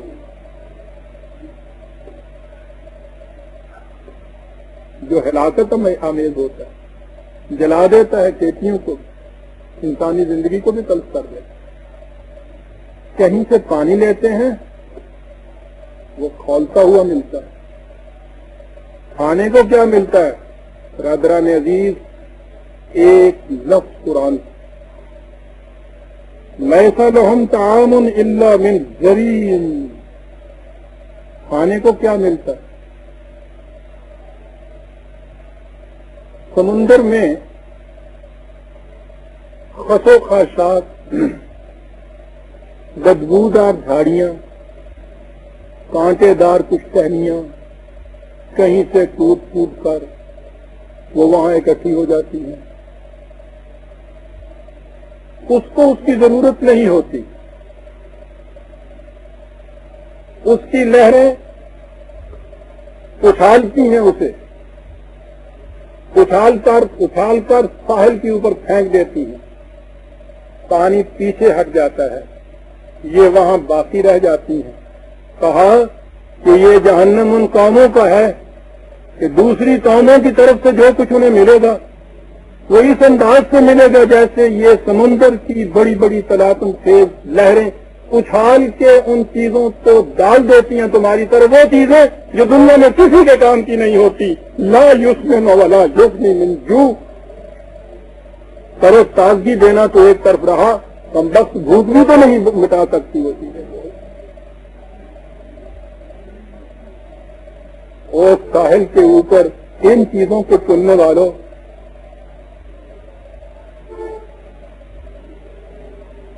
دوسروں کی بخشش پہ اس طرح سے نگاہ رکھنے والوں، جھولیاں لے کر مانگ کر یہ چیزیں کھانے والوں، تمہیں پتہ بھی ہے مل کیا رہا ہے تمہیں اس کے اندر سے. ذریعہ اس بدبودار کانٹے دار جھاڑی کو کہتے ہیں جسے انسان تو ایک طرف حیوان بھی نہ کھائے. ذریعہ پھر اس کے کسی کام کی چیز نہیں، وہ سمندر کی لہروں کی، وہ بیکار سمجھ کے اچھال کے پھینک دیتا ہے. تم لپک کے اس کے اوپر جاتے ہو. اس کے بعد کیفیت یہ ہوتی ہے کہ تمہیں وہ ڈیولپمنٹ، تمہاری نشو و نما کرنا تو ایک طرف رہا، تمہاری بھوک بھی نہیں بجھا سکتا. پینے کو تم مانتے ہو پانی کو کھولتا ہوا، کھانے کو کچھ مانگتے ہو تو یہ کچھ ملتا ہے.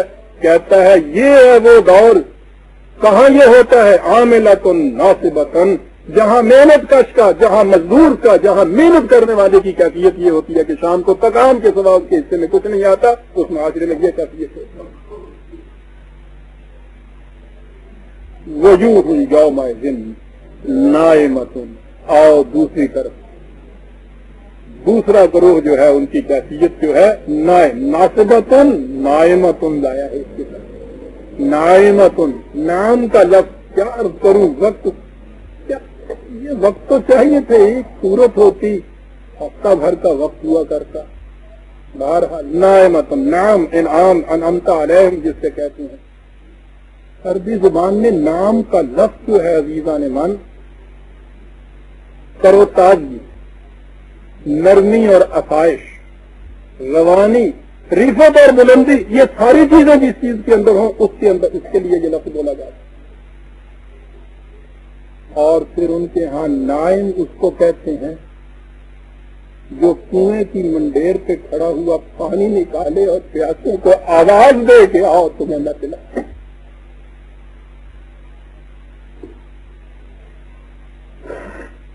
وجوہ یومئذ نائم. ایک گروہ وہ کہ جو ان تمام خصوصیات کا حامل ہوگا. عزیزان من پہلے سن لیا تھا کہ محنت کش کی کیفیت وہاں کیا ہوگی. اب اس کے برعکس لسعیھا راضیۃ، جس کی محنت بھرپور نتائج لے کے واپس آئے گی. محنت تو دونوں کر رہے ہیں. فی جنت عالیۃ، پھر وہی باغ کی وہ تو قرآن دیتا ہی مثال یہ ہے جہاں اس نے آسائشوں، سامان زیست کی فراوانیوں، روانیوں، راحتوں کا مجموعی طور پہ ذکر کرنا ہوتا ہے. خود عربوں کے ہاں اس کے لیے ایک لفظ ہوتا ہے باغ. ہم بھی تو باغ و بہار شخصیت کہتے ہیں اپنے، لیکن قرآن تو ایک لفظ میں بات کہیں سے کہیں پہنچا دیتا ہے. باغ جو ہوتا ہے اس کی سطح ہموار ہوتی ہے. وہ کہتا ہے جنت عالیۃ، وہ باغات کے جن کے ثمر تم کو بلندیوں کی طرف لے جانے والے ہوں گے. لا تسمع فیہا لاغیۃ، اس میں کوئی بات بیکار اور لغو نہیں ہوئی. لغو ہوتے ہیں یہ پرندوں کی چینچیں جسے ہم کہتے ہیں. شور بہت مچایا جائے، مطلب کی بات کچھ نہ ہو. دیکھتے ہیں آج آپ 16 صفحے کے روز اخبار آپ کے سامنے آتے ہیں. ہوتی ہے چینچی ساری یا نہیں؟ کوئی مطلب کی بات اس میں سے نکلتی ہے. بڑے بڑے بیانات، یہ تقریروں کی تقریریں، صفوں کے صفیں، کتابوں کی کتابیں چلی جا رہی ہیں. لاغیت اس میں یہ بات نہیں ہوگی. ہوگا کیا؟ فیہا عین، زندگی کا آب حیات دینے والا چشمہ. ٹھیک ہے، بڑی بات تھی لیکن قرآن ہے. چشمہ وہ نہیں کہ جو تمہارے اپنے ہی باغ کے اندر بہے اور وہیں تک رہے. عین جاریۃ، اپنے پانی کو لے کے آگے بہنے والا چشمہ. تو بات ہی یہ ہے، میرے کھیت کا چشمہ، آپ کے کھیت کا چشمہ، یہ تو ہر ایک کے یہاں ہوتا ہے. وہ چشمہ جو میرے کھیت سے آگے پانی کو لے جائے، یہ اس معاشرے کی بات ہے. فیہا سرر مرفوعۃ واکواب موضوعۃ ونمارق مصفوفۃ وزرابی مبثوثۃ. کیا لاتا ہے اس طرح سے. ادب سے شغف رکھنے والے جانتے ہیں کہ جب اس طرح سے مکفہ چیزیں آتی ہیں تو اس میں کتنا زور بڑھتا چلا جاتا ہے، ایک کے بعد دوسرا، دوسرے کے بعد تیسرا. اونچے اونچے بلند سخت صوفے، نہایت خوبصورت کنچا، بڑے عجیب و غریب گاؤں تکیے لگے، فرشوں کے اوپر قالین بچھے ہوئے. یہاں اگر یہ چیزیں کہیں کہہ دی جائیں کہ حریر و اطلس کے پردے، سونے کے کنگن، موتیوں کے زیورات، اس قسم کے قالین مولوی صاحب کے سامنے کہہ دیا جائے، وہ کہیں گے شرعاً حرام ہے. اور یہ ساری چیزیں وہ گنا رہا ہے اس کے اندر انعامات خداوندی کہ یہ چیزیں ملیں گی اس نظام میں جس میں ہر ایک کی محنت بھرپور نتائج لے کے سامنے آئے. پھر وہی بات آ گئی. اتنا کچھ کہنے کے بعد پھر وہ شہادتیں پیش کرتا ہے. شہادتیں پیش کرتا ہے خاصی کائنات کی. کہا تمہیں یہ ہوگا کہ صاحب یہ ایسا کچھ کیسے ہو جائے گا؟ تمہیں اس پہ تعجب آ رہا ہے. اس پہ تعجب نہیں آ رہا کہ افلا ينظرون الى الابل كيف خلقت والى السماء كيف رفعت والى الجبال كيف نصبت والى الارض كيف سطحت. بادلوں کی طرف نہیں دیکھ. سمندر کے کھاری تلخ پانی سے کشید کرنے کے بعد یہ سورج کی کرنیں ان کو اپنے کندھوں کے اٹھا کے اوپر لے گئی. مشکیزیں بھرے ہوئے ہوا کے دو سینگ پر اڑتے پھر رہے ہیں. جہاں ضرورت ہوتی ہے وہاں برس جاتا ہے. جہاں فالتو ہوتا ہے پہاڑوں کی چوٹیوں پہ ریزروائر میں جمع ہو جاتا ہے. کبھی اتنی سی چیز پہ بھی تم نے غور کیا؟ تو جو قانون وہ کرتا ہے اسی قانون کو ہم تمہاری انسانوں کی زندگی میں یہ بتا رہے ہیں کہ یہاں برتو یہ کچھ سب کچھ ملے گا تمہیں. تو دیکھتے نہیں ہو اجرام خلقی اتنے عظیم الجثہ یہ بڑے بڑے قرے فضا کی پہنائیوں میں ہمارے قانون کی زنجیروں میں جکڑے ہوئے کس طرح محو گردش. بڑے بڑے عظیم پہاڑوں کو دیکھ رہے ہو. زمین اس تیزی کے ساتھ گھوم رہی ہے. یہ اس کے اوپر کس طرح سے مستحکم بیٹھے ہوئے ہیں. اور اس زمین کو دیکھتے ہو کہ گول ہونے کے باوجود کس طرح فرش کی طرح بچھی ہوئی ہے تمہارے سامنے. تو جو ہمارا قانون خارجی کائنات میں یہ کچھ کر سکتا ہے تمہاری داخلی زندگی کے اندر یہ آسائشیں ہم پہنچانا اس کے لیے مشکل کیا ہے؟ بات اتنی ہے کہ وہاں کسی کی محنت کی یہ بات نہیں ہے کہ محنت کرے اور رات کو تکان لے کے واپس آ جائے. وہاں ہر ایک کی محنت نتائج پیدا کرتی ہے. تمہارے معاشرے میں محنت نتائج پیدا کرنے شروع کرے گی. یہی کوئی تمہارے معاشرے میں ہو جائے گا. فذکر رسول سے کہا یہ قوانین پیش کرتا چلا جائے کرتا چلا جائے. فإنما أنت مذکر تیرا تو فریضہ یہ ہے کہ اس کو پیش کرتا چلا جائے پیش کرتے چلا جائے. لیکن اگلی چیز اب آئی. ہمارے ہاں یہ جو اجارہ دار بن جاتے ہیں ان چیزوں کے شریعت کے ہر وقت لٹ ہاتھ میں لیے ہوئے پھر رہے ہیں. وہ تو اب کچھ غنیمت ہے ورنہ اس زمانے میں لاہور میں ہوتا تھا جہاں ایک ہوتے تھے کینچی ہاتھ میں لیے ہوئے پھر رہے ہوتے تھے نارکلی میں ادھر ادھر. مرد سامنے آئے ہیں تو ان کی لبیں کاٹ رہے ہیں. کوئی عورت اس زمانے میں بہت کم ہی باہر جاتی تھی لیکن وہ باہر گئی ہے اس کی چھٹیاں کاٹ رہے ہیں. نماز پڑھتے ہوئے ہماری ایک بھائی ہمارے ساتھ دلی کی ایک مسجد میں نماز پڑھنے گئے. وہ جو بیان کیا کرتے ہیں تو کہا کرتے ہیں میری یہ شامت آئی تو میں نماز پڑھنے گیا.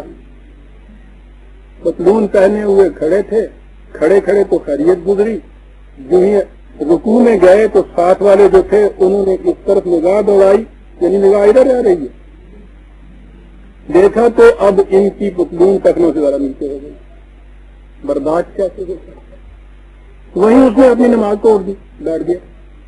تو غنیمت ہوا کہ کینچی ہاتھ میں نہیں تھی لیکن باہر اس کو الٹا الٹا الٹا تو کہا کرتے ہیں کہ میری پتلون کی نیکر بنا کے پھر اللہ اکبر کیا کہتے ہیں چلے گئے. دیکھتے ہیں سنیے فذکر انما انت مذکر تیرا کام یہ ہے پہنچائے چلا جا. لست علیہم بمسیطر کا تو داروغہ نہیں مقرر ہوا ان کے اوپر کے لٹ کے ذریعے سے مناتا چلا جائے. ریجیمنٹیشن نہیں ہے اس میں برادران عزیز. اونچے پیمانے پہ بات سوچ لیجیے. یہ جتنا نظام آپ کے ہاں پرورش کا اشتراکیت کا کمیونزم کا جتنے نظام قائم ہوئے ہیں روٹی کو دیتے ہیں ریجیمنٹیشن کو دیتے ہیں مسیطرن ہے داروغہ بن کر دیتے ہیں. ہنٹر کے دور کے اوپر وہاں نظام چلتا ہے. قلب کی گہرائیوں سے چشمے نہیں ٹوٹتے اس لیے کہ وہ قلب سے ہی منکر ہے کہ یہ ہوتا ہی نہیں.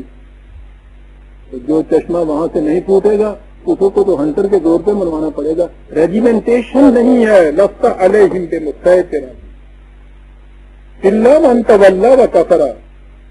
تو جو منہ پھیرتا ہے انکار کرتا ہے اس کے متعلق لٹ لے کے تو پھر رہا ہے.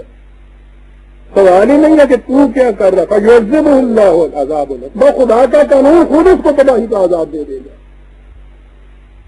انا الینا ایابہم، بڑی عظیم چیز. انا الینا ایابہم، ایاب کہتے ہیں وہ مقام جہاں پلٹ کے کسی نے ضرور آنا ہے.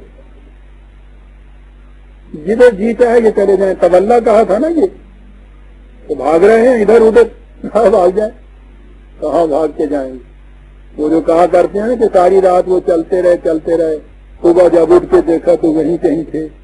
کہا یہ چلنے تو ان کو جدھر جا رہے ہیں، یہ جدھر بھی جائیں گے ان کا قدم ہماری ہی طرف اٹھ کے آئے گا. ہر طرف ہمارا قانون مکافات عمل گھیرا ڈالے ہوئے ہوگا.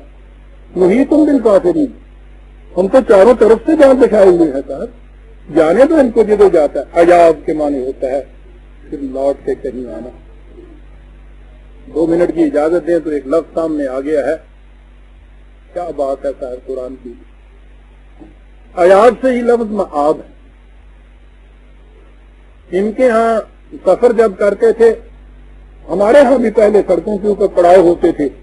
وہ سفر 10, 12, 15 میل روز کا ہوتا تھا. پھر شام ہو جاتی تھی، وہاں پھر ٹھہر جاتے تھے. وہ راستے میں رکنے کا مقام ہوتا تھا. دوسری صبح پھر آگے چلتے تھے. یہ جو راستے میں رکنے کا سستانے کا مقام ہوتا تھا اسے معاب کہتے. وہاں آنا اور وہاں آ کے ٹھہر جانا، سستانا، پھر آگے جانا. منزل آخری کو نہیں کہتے تھے، معاب کہتے تھے. اس راستے میں جو پڑاؤ آتا ہے اس کو. آپ حیران ہوں گے عزیزان ایمان، قرآن نے جنت کو معاب کہا ہے.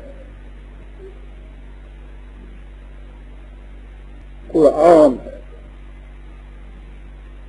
پتہ ہی نہیں اس کاروان انسانیت کی منزل مقصود کیا ہے. جو جسے جنت کہا جاتا ہے وہ تو معاب ہے. اور پہلا پڑاؤ اور بعد نظر آنا ہے. ذرا سا رک کے پھر آگے جانا. انا الینا ایابہم، یہ ہماری طرف چلے آ رہے ہیں. کاہے کے لیے؟ ثم انا علینا حسابہم، ہم خود حساب اس کا کر لیں گے. خان خواہ کے لیے ہنٹر میں بھی ان کے پیچھے کیوں چھوٹا؟ اس لیے کہ ہنٹر کے ذریعے سے تو ایمان لایا ہی نہیں جا سکتا. منوانے سے ایمان نہیں آتا. یہ قلب اور دماغ کی کامل رضامندی کا نام ہے. باقی نظام ریجیمنٹیشن سے چل سکتے ہیں. خدا کا یہ نظام ربوبیت دل اور مزاح کے انقلاب کے بغیر وجود نہیں آ سکتا. اور یہ وجہ ہے برادران عزیز، رسول کا فریضہ بھی کہا بلغ ما انزل الیک، پہنچائے چلے جا. ذکر انما انت مذکر، ان کے سامنے پیش کرتا چلا جا. اور پھر جو ان میں سے اس طرح سے اس کے اوپر ایمان لائیں ان کو لے کے الگ. یہ وہ جماعت ہوگی جو اتنے بڑے پروگرام کو لے کے چلے گی. اور یہی کام ہے حضور کے بعد بھی جو قرآن کو پہنچانے والا ہو اس کا کام یہ ہے پہنچائے چلا جائے.